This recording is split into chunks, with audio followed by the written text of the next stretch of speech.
Hello everyone, my name is John and these are my partners Edwin and Manas, and we're going to be talking about the application that we made. But before going into all the details, I would like to give you a broad overview about what we're going to discuss. First, we'd like to give you a brief description on our project, for instance, what problem we were trying to solve and what tools we used.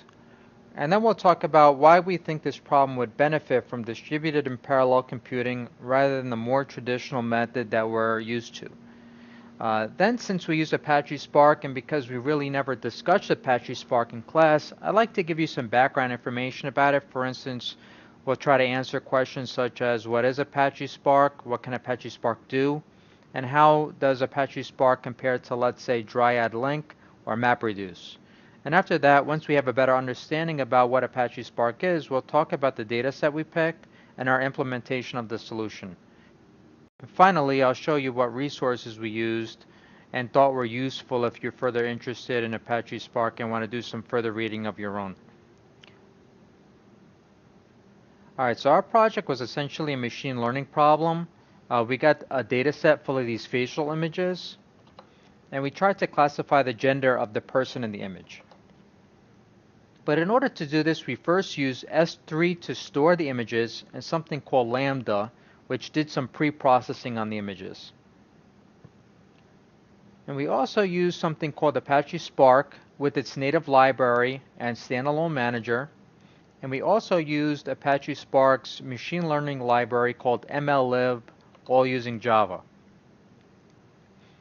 And we also used another thing called Vagrant in order to set up a cluster so that we can test the application locally. And we also used this EC2 to do the same thing. And then we used Maven to build the whole project. And again, here's just a list of all the tools which we used in the project. So why do we think this problem would benefit from distributed programming? Well, if you type the following phrase into Google, you'll see how long it takes for some people to solve these types of problems using machine learning. For instance, if you click on the first link, there's a post on Quora, and in this post you'll see a person asking if it's feasible for an individual to train a deep neural network using a particular data set. And the top answer someone replied was giving a description of a possible configuration that someone can use. The person described a configuration which used the Google Cloud Platform and an instance which had 16 cores, 60 gigabytes of RAM, and it still took 5 days to train the model. And I actually think this is pretty good because I've heard of some instances taking weeks. And I really want to convince you that some of these machine learning algorithms are heavily parallelizable, and so we can achieve faster times. And if you're interested, I have a couple slides on how a common machine learning algorithm could be parallelized, but due to time restraints, we had to skip it. The hard part, though, really isn't the parallelizing, but it's the other principles which we have to worry about, such as the granularity of the task, the fault tolerance, and the synchronization. So what exactly is Apache Spark and how can it help us solve our problem? Well, Apache Spark is similar to MapReduce in that it's based upon the functional programming model. Apache Spark also provides us with a runtime system that takes care of all the dirty work like the automatic parallelization, scheduling, fault tolerance, monitoring, just like MapReduce.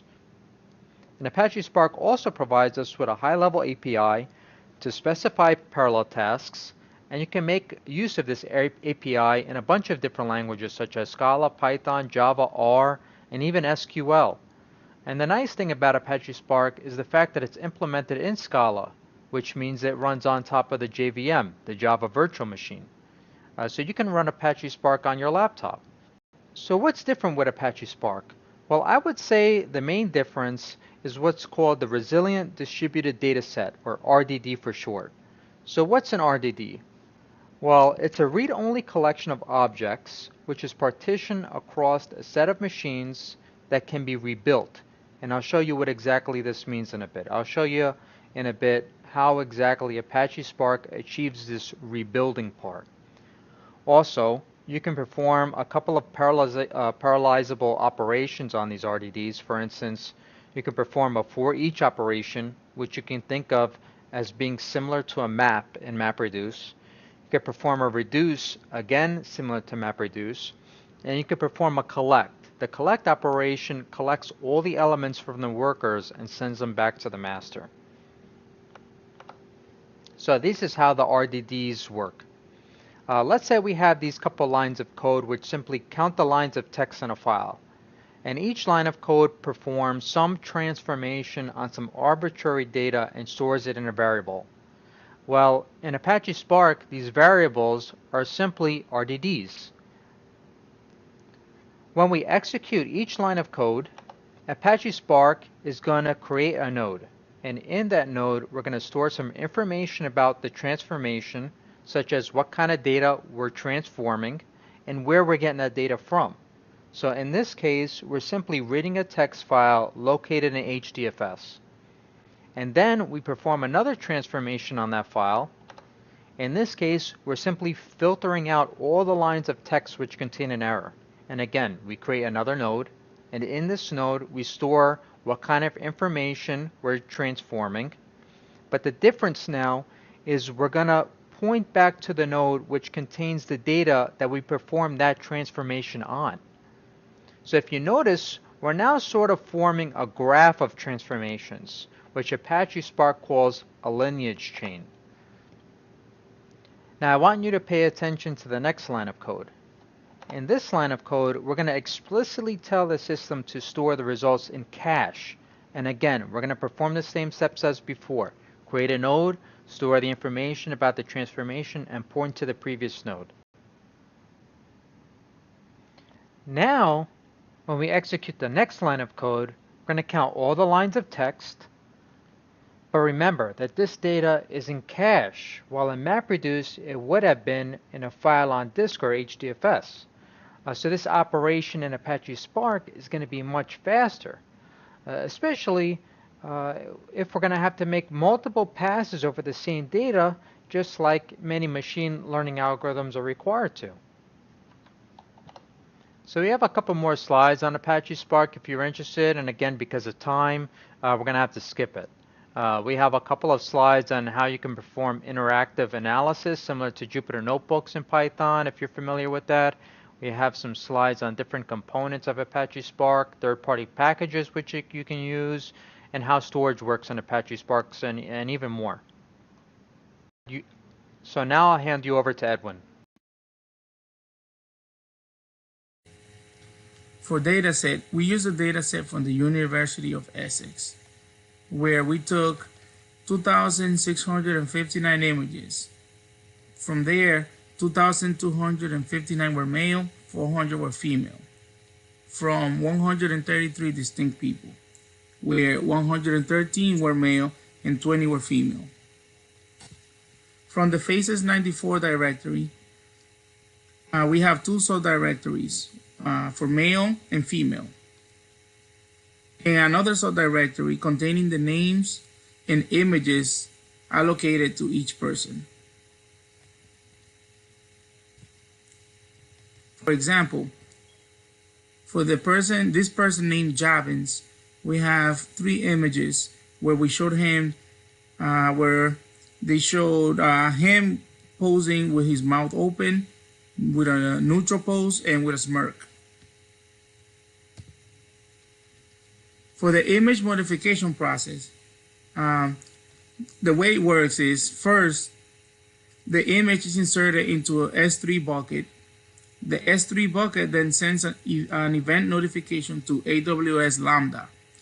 AWS Lambda checks if event triggers code execution. If it does, the handle request method will be called and program will be executed. So first the image is inputted, then the grayscaling happens, then the resizing of the image happens, and then the modified image is outputted back to the S3 bucket. For the input, the handle request method is called. The bucket name and source key information are retrieved, Image then is inputted and downloaded back to the bucket. For the input, the handle request method gets called. The bucket name and source key information are retrieved. Input image is downloaded from bucket, read, and placed into IMG variable. Before we begin the grayscale modification process, we need to understand what is a pixel. A pixel is composed of 4 components: alpha, red, green, blue, all totaling 32 bits, where alpha is the level of transparency from 0 to 255, where red is how much red from 0 to 255, and the same goes for green and for blue. For a 2D image, we have to get the pixels arranged in rows and columns by getting the height and the width. We begin by getting each of the pixels' ARGB values and by getting the X and Y coordinates for each and every pixel. For example, if you see the picture or the image to the right, we see that the first pixel is located at origin 00. We do that by applying an outer and inner for loop with the height and the width starting at position 0. In order to get the hexadecimal value from 0 to 255 of ARGB, we have to shift each of their position. For example, A begins at position 24, R at position 16, G at position 8, and B at position 0. To grayscale images, we have to get the average of RGB for each pixel from each one of the coordinates. Next, we replace the RGB values of each pixel with the average value. After that, we set the value permanently. At the end of the outer for loop, all pixels will be gray. Next, we set the new heights for the resizing. The height will be at 200, the width at 180 as a constant, and assign it to IMG ready variable. We use the Graphics 2D library to redraw the image. We proceed to write the image and get it ready to be uploaded back to the bucket. For the output, the following code outputs the modified image back to the destination bucket. The destination bucket will be the same name as the source bucket, appending string value resized. Now for the good stuff. But before we start, it should be noted that you should probably stick to the high-level API. Right now we're going to show you the low-level API so that you can see what exactly you can do with these RDDs. And if you're wondering what all that means, high-level versus low-level API, you should probably take a look at the other slides we prepared but had to skip. Alright, so the first statement here does some setup work, which every batch job that you write is going to need. Essentially defines the entry point of a Spark program. The second statement reads the data from the file which contains all the red, blue, green values. Keeps only the distinct rows, and if you notice, you'll see that it stores it in cache. Then we split the data 70-30 and designate the 70 part as our training data and the 30 part as our testing data. And then we train our model using the training data and do this 100 times. And we could even save the model to disk if we ever wanted to load it in another program later on. Now just imagine if we ever had to do this in MapReduce. We would have to read a file from HDFS, perform some maps, write the output to a file, perform some reduces, and then write the results to HDFS. And Apache Spark in this case is going to be much faster. And now we're going to make some predictions on our testing data and predict whether the images are male and female. And now we're going to see how accurate we were. So in this slide you see us submitting our Apache Spark job along with the jar file and the file containing all the red, green, blue values. And what you see as the bottom is we predicted our images with an accuracy of 96%, so not that bad. Hi, I'm Anish Shimpi. Moving on to the evaluation of the application performance. We chose two methods to get an estimate of how Apache Spark impacts the execution time of our application. We decided to populate our cluster with 4 nodes. One would be the master and the other 3 would be slave nodes. Before gauging the effectiveness of these nodes, we ran the application by incrementing the number of nodes in the cluster from 1 to 4. As expected, the training time was the highest for only one node and decreased significantly as we increased the nodes. Keep in mind that compared to usual datasets, ours is much smaller.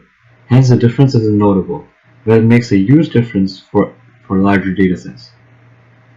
This can be verified from the second graph, where we alter the size of the dataset while keeping the number of nodes constant at 4. The dataset is altered by simply duplicating it repeatedly. The size is incremented proportionally to the number of cores used. In our case, we use 4 T2 microinstances, which offer 1 core each. The result we can see is that for the first increment, the time is almost the same, but it drastically increases for the second and the third increment. The application also managed to get an accuracy of 97% for the classification.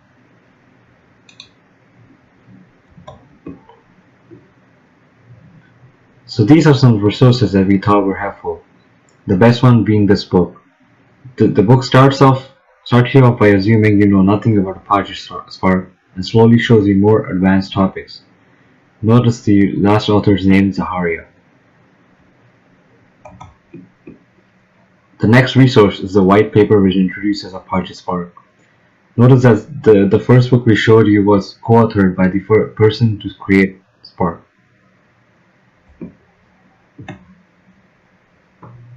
We thought that the Apache Spark documentation page was very useful. There's a lot of examples in Scala, Java, and Python.